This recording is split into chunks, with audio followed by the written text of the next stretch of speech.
देश की सबसे बड़ी अदालत और सबसे बड़ी राजनीतिक पार्टी के बीच अब आर पार की लड़ाई का ऐलान हो चुका है।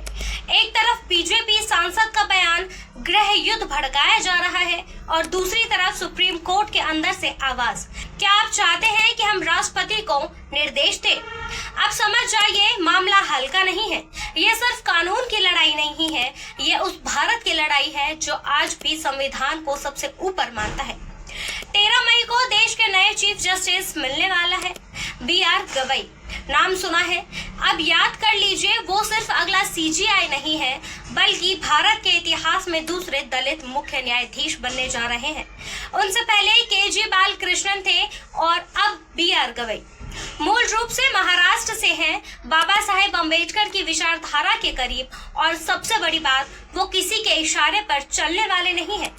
बीजेपी को शायद लगा था कि उनके कार्यकाल में चीजें मैनेजेबल रहेंगी, लेकिन साहब ने शपथ से पहले ही लाइन खींच दी।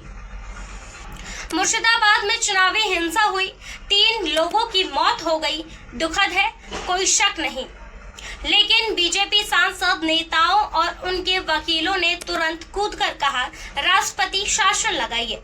कोर्ट में याचिका पहुंची। याचिकाकर्ता विष्णु शंकर जैन, नाम जाना पहचाना है ना, वही जो काशी मथुरा ज्ञान व्यापी जैसे मामलों में भी दिखते थे। कोर्ट में सुनवाई हुई। गवाई साहब ने पूछा, क्या आप चाहते हैं कि हम राष्ट्रपति को निर्देश दें? सवाल बड़ा था, जवाब नहीं आया। अब आइए मणिपुर की ओर। पिछले 1.5 साल से मणिपुर जल रहा है। सैकड़ों मौतें, महिलाओं की परेड, गांव के गांव उजड़ गए, लेकिन वहां राष्ट्रपति शासन लगाने की बात कौन करता है? क्या 3 मौतें ज्यादा है या सैकड़ों? क्या पश्चिम बंगाल का खून लाल है और मणिपुर का पानी? ये दोहरापन अब जनता भी देख रही है और कोर्ट भी। अब आते हैं याचिकाकर्ता पर, विष्णु शंकर जैन। हर उस मुद्दे पर कोर्ट में मिलते हैं जहां हिंदू मुस्लिम मंदिर मस्जिद का एंगल हो। काशी गए, मथुरा गए, बंगाल पहुंच गए, लेकिन जब महाराष्ट्र में जैन मंदिर तोड़ा गया तो कहां गए थे जैन साहब? कोर्ट तब याद नहीं आया। ये सवाल अब उठाना जरूरी है। क्या कोर्ट का इस्तेमाल एजेंडा सेट करने के लिए हो रहा है? गवई साहब ने कोर्ट में एक बात और कही, हमें पहले भी बदनाम किया जा रहा है कि हम राष्ट्रपति को निर्देश दे रहे हैं। ये लाइन बहुत कुछ कह जाती है। गवई ये समझते हैं कि सुप्रीम कोर्ट की गरिमा सिर्फ फैसले से नहीं है, मूल्यों से बनती है। जब अदालत खुद को सत्ता से ऊपर और संविधान के साथ रखती है, तभी लोकतंत्र सांस लेता है। बीजेपी खेमे को ये बात समझ आ गई है कि गवई को कंट्रोल करना मुश्किल है।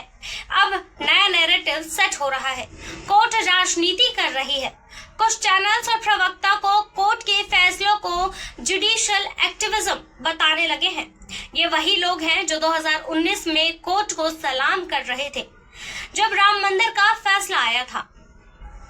विपक्ष इस पूरी बहस में खामोश नहीं है।